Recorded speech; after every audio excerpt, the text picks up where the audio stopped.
అందరికీ నమస్కారం. నేను మీ Bhaskar. Welcome to YBR education Telugu. మరి ఈరోజైతే ఆంధ్రప్రదేశ్ పబ్లిక్ సర్వీస్ కమిషన్ వారైతే గ్రూప్ 2 ప్రిలిమినరీ పరీక్షను అయితే నిర్వహించడం జరిగింది. మరి ఈ పరీక్షకి సుమారుగా 4,63,000 మంది అయితే అటెండ్ అయ్యారండి. మరి అటెండ్ అవ్వగా చాలామంది అభ్యర్థులను అయితే వారి యొక్క అభిప్రాయాలు తీసుకున్నాం. మరి చాలామంది అభ్యర్థులు ఏం చెప్పారంటే, మరి ఇండియన్ హిస్టరీ, జాగ్రఫీ కాస్త మోడరేట్గా ఉన్నాయండి. మరి ఈ యొక్క సొసైటీ కానీ, కరెంట్ అఫైర్స్ కానీ, ఆప్టిట్యూడ్ కానీ ఇదంతా చాలా క్లిష్టతరంగా వచ్చాయని చెప్పి అభ్యర్థులు చెప్పడం జరిగిందండి.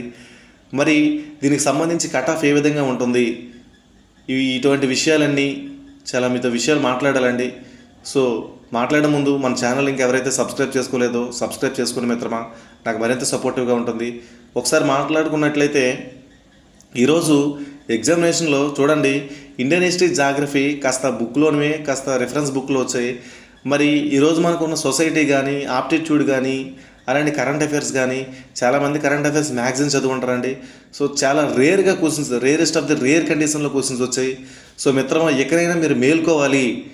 మీకు ఇప్పటికే 8 సంవత్సరాలు, 7 సంవత్సరాలు, 6 సంవత్సరాల నుండి ప్రిపేర్ అవుతున్నారు కాబట్టి మీరు ఇంకా నేర్చుకోవాలి. ఏంటంటే మనకు ప్రతి కనిపించిందంతా మనం కొనుక్కొని, ప్రతి కనిపించిందంతా మన కంటికి కనిపించిందంతా కొనుక్కొని, మనీ వృధా చేసుకొని, టైం వేస్ట్ చేసుకొని చేస్తే ఖచ్చితంగా మనం సక్సెస్ అవ్వలేమండి. జెన్యున్గా క్వాలిటీ అండ్ క్వాంటిటీ ఏదైతే ఎక్కడైతే దొరికిద్దో అక్కడికి మీరు వెళ్ళిపోయండి. నేను అదే చెప్తున్నా. క్వాలిటీ క్వాంటిటీ లేక ఏవో తక్కువ ధరకు వచ్చి అలానే సరిగ్గా మీపై అంటే కరెక్ట్గా మీ పైన కాన్సన్ట్రేట్ చేయకుండా ఏదో పెట్టి మీరు మనీ పే చేసిన తర్వాత మీ పైన కేర్ తీసుకోవడం గట్రా చేయకుండా, ఇలాంటి విషయాలు ఎలాంటి చిన్న చిన్న జరిగి లోటుపాట్లు జరిగి ఇవన్నీ ఆల్రెడీ ఈరోజు మీకు అర్థమయ్యే ఉంటాయి. మిత్రమా, నేను ఒకటే చెప్తున్నా, మీరు ఏదైనా ఒకటి కొన్నారంటే అది నాణ్యతమైనగా ఉందా లేదా చూసుకోండి.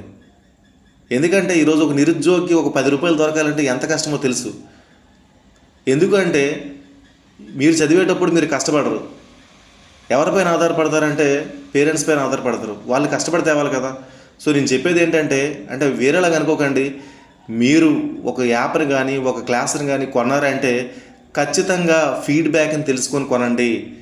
ఏదో పెట్టారు, ఏదో తక్కువ ధరకు అందిస్తున్నారు, ఏదో కొనేయాలని కొనేస్తాం, ఏదో వినేయాలని వినేస్తున్నాం అని కాకుండా, ఒక 10 రూపాయలు పెట్టామంటే ఎందుకు పెడుతున్నాం, ఎందుకు పెట్టకూడదు అని చెప్పి ఆలోచించండి.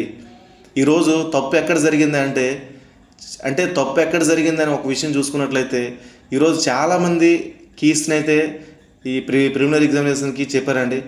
సో ప్రతి ఒక్కరు కూడా ఏం చెప్పారంటే, ఈ యొక్క నా పుస్తకంలో ఈ యొక్క ఇది ఉంది, సో ఇది మా యాప్లో ప్రజెంటేషన్ అయ్యింది అని చెప్పి ప్రతి ఒక్కరు చెప్పారు తప్ప, మరి అందరూ చెప్పిన తర్వాత మరి కీ అనేది ప్రతి ఒక్కరికి 100+ కానీ లేకపోతే మినిమం 80+ కానీ రావాలి కదా. ఎందుకు రావట్లేదు అంటే వాళ్ళు చేసిన తప్పు కదండి, ఇది మనం చేసిన తప్పే. వాళ్ళు మనకి చూసించినా సరే మనం సరిగ్గా చదవలేకపోతున్నామేమో, లేకపోతే ఒక సబ్జెక్ట్ ఒక పుస్తకం తప్ప 10 పుస్తకాలు చదివి అనవసరంగా టైం వేస్ట్ చేస్తున్నామేమో. ఇలాంటి విషయాలన్నీ మీ పరిగణలోకి వస్తాయి. సో ఇవన్నీ లేకుండా కంట్రోల్ చేసుకోండి. గ్రూప్ 2 ఈరోజు ఎగ్జామ్ వల్ల ప్రతి ఒక్కరికి అర్థమైంది ఏంటంటే, ఏదో బట్టి పట్టి, ఏదో లైన్ టు లైన్ చదివి, ఏదో పేజ్ని గుర్తించుకొని వీళ్ళు చదివితే ఉద్యోగాలు రావు. గుర్తుపెట్టుకోండి మిత్రమా. ఏదో గ్రూప్ 2కి వెళ్ళిపోతున్నామని చదువుతున్నామంటే అప్పట్లా కాదు, ట్రెండ్ మారింది. యొక్క కాన్సెప్ట్ పైన అవగాహన లేకుండా, కాన్సెప్ట్ని తెలుసుకోకుండా పరీక్షకి వెళ్ళి రాయడం అనేది శూన్యము. గుర్తుపెట్టుకోండి, ఇది వార్నింగ్ మాత్రమే. ఆల్రెడీ గ్రూప్ 1 ఎవరైతే ఇంతకుముందు రాసుంటారో వాళ్ళకి పర్టికులర్గా తెలిసి ఉంటుంది. ఈరోజు గ్రూప్ 2తో మరింత అర్థమైంది. ఏంటిది జస్ట్ వార్నింగ్ మాత్రమే. నెక్స్ట్ నుండి ఈ పేపర్స్ ఎలానే ఉంటాయి. ఈరోజు కాన్సెప్ట్ చదువుతున్నావు అంటే ఆ కాన్సెప్ట్ మొత్తం నీకు రావాలి. ఏదో బట్టి పట్టి సపోజ్ ఏదో ఈరోజు ఏదో క్వశ్చన్ వచ్చింది, ఆ క్వశ్చన్ డైరెక్ట్ ఆన్సర్గా చదువుకుంటే అసలు క్లిక్ అవ్వు. అసలు ఎగ్జామ్ కాంపిటేటివ్ చదవడం వేస్ట్ నా దృష్టిలో. ఒక సబ్జెక్ట్ కానీ ఒక కాన్సెప్ట్ కానీ చదువుతున్నామంటే పూర్తిగా ఎనాలిసిస్ చేయాలి. పూర్తిగా ఎనాలిసిస్ మీన్స్ ఏంటంటే ఎందుకు వచ్చింది, అది అప్లికబుల్ నేర్చుకోవాలి. దైనందిన జీవితంలో అది ఏ విధంగా యూజ్ అవుతుంది నేర్చుకోవాలి. ఇలాంటివి నేర్చుకోకుండా గుడ్డుగా కంటెస్ట్ పెట్టి ఏదో చదువుతున్నాం, ఏదో చెందుతున్నామని వెళ్తే ఇంకా కాంపిటేటివ్ని ఇంకా తట్టుకోలేరు.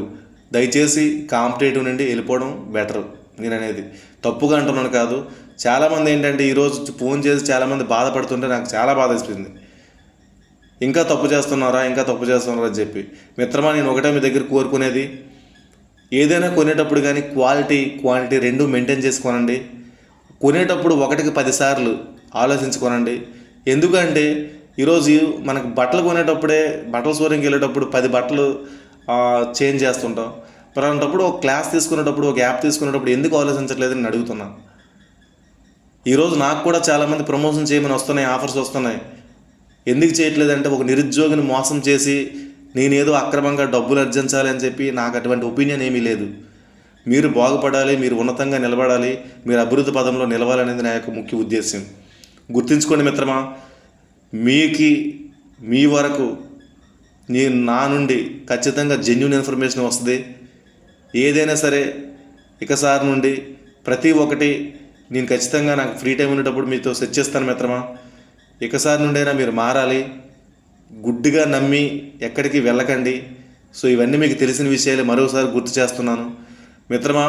మరి కట్ ఆఫ్ కోసం మనం చూసుకున్నట్లయితే చాలామంది అయితే 40+ వస్తున్నాయని చెప్పి 35+ వస్తున్నాయని చెప్పి. ఎందుకంటే ఇంతకుముందు కట్ ఆఫ్ 70 ఉంటుంది అని చెప్పి చాలామంది చెప్పడం వల్ల చాలామంది ఏం చేశారంటే లాస్ట్లో బబ్లింగ్ అనేది చాలా స్పీడ్గా చేస్తారండి. కొన్ని అంటే ఒక 50 పెట్టినోరు ఎక్స్ట్రా 20-30 పెట్టడం కానీ, ఒక 40 పెట్టినోరు ఒక 30 ఎక్స్ట్రా పెట్టడం కానీ ఇలా పెట్టారండి. ఇలా పెట్టడం వల్ల ఏమైందంటే చాలామందికి నెగిటివ్ మార్క్స్ అయిపోయాయండి. అండ్ నెగిటివ్ మార్క్స్ ఏంటంటే చాలా తప్పులు అయిపోయాయండి. ఎందుకంటే చూడకుండా పెట్టేస్తాం కాబట్టి చాలా తప్పులు అయిపోతాయి. సో దీన్ని బట్టి కట్ ఆఫ్ ఎంత ఉంటుందంటే 40+ కట్ ఆఫ్ ఉంటుందండి. 40+ కట్ ఆఫ్ ఉంటుంది. 35 వచ్చిన 35+ వస్తే మీరు సేఫ్ అండి. ఇక్కడ 35+ వస్తే సేఫ్. ఎందుకంటే చాలామంది మీలాగే రాశారు, చాలామంది మీలాగే. సో 45,000 మంది వారిని తీయాలి కాబట్టి వారు ఖచ్చితంగా కట్ ఆఫ్ అనేది 35+. ఇది నేను చెప్తున్నా 100% 35+ ఉంటే మీరు ఖచ్చితంగా క్వాలిఫై అవుతారు. మెయిన్ స్టార్ట్ చేయండి. ఇంకా నాకు తోచిన ఇన్ఫర్మేషన్ అంతా మీకు ఖచ్చితంగా అందిస్తాను మిత్రమా. మిమ్మల్ని ఇప్పుడు కూడా మోసం చేయాలని దీంతో నేను ఉండను. సో అది నా ఉద్దేశ్యం. ఈ కట్ ఆఫ్తోనే జరుగుద్ది. మీరు మెయిన్స్ ప్రిపేర్ అవ్వండి. సో ఇంకా మన ఛానల్లో ప్రతి ఇన్ఫర్మేషన్ వస్తుందండి. మెయిన్స్కి సంబంధించి ఎకానమీ కానీ, పాలిటీ కానీ, హిస్టరీ కానీ ప్రతి ఒక్కటి లైవ్ క్లాసులు కానీ ప్రతి ఒక్కటి వస్తాయి. సో మిత్రమా సబ్స్క్రైబ్ చేసుకుని మిత్రమా, మనం 10,000కి దగ్గరలో ఉన్నాం. సో ఇంకా ఎవరైతే సబ్స్క్రైబ్ చేసుకోలేదో సబ్స్క్రైబ్ చేసుకుని మిత్రమా. Thank you very much.